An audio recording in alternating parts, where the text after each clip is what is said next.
இந்த மாதிரி ஸ்லீவில் பால்ஸ் எப்படி தைக்கிறதுன்னு பார்க்கலாம் வாங்க ஃப்ரெண்ட்ஸ். இது வந்து சேரீயோட கிளாத்தில் வந்து பால்ஸ் ரெடி பண்ண போகிறோம் சரிங்களா. அந்த மாதிரி பீஸ் கொஞ்சம் இந்த மாதிரி வெட்டி எடுத்துக்கோங்க.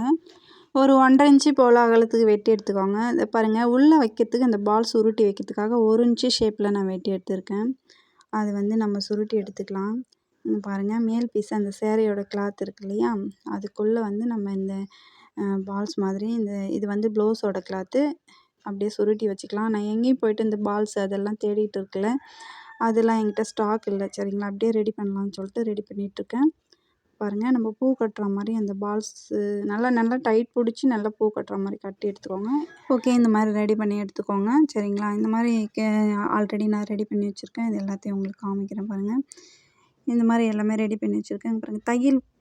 தையல் பூ சுற்றி இருக்கேன் பாருங்கள். ஸ்டார்டிங் ஸ்டார்டிங் 2 பக்கமும் நம்ம அந்த மாதிரி தையல் போட்டிருக்கோம்.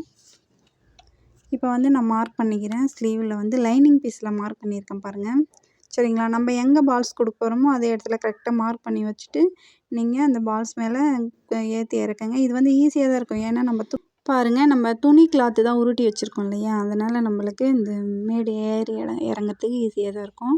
அப்படியே ஒரு லைக் கொடுத்துட்டு பாருங்கள் ஃப்ரெண்ட்ஸ். உங்களுக்கு சேனல் பிடிச்சிருந்துன்னா சப்ஸ்கிரைப் பண்ணிவிட்டு ஃபாலோ பண்ணிக்கோங்க ஃப்ரெண்ட்ஸ். கை சுற்றளவு எவ்வளோ இருக்கோ மார்க் பண்ணிக்கிட்டு அது வரைக்கும் வச்சா மட்டும் போதும். ஓகே, இங்கே பாருங்கள், ரெடி ஆயிடுச்சு.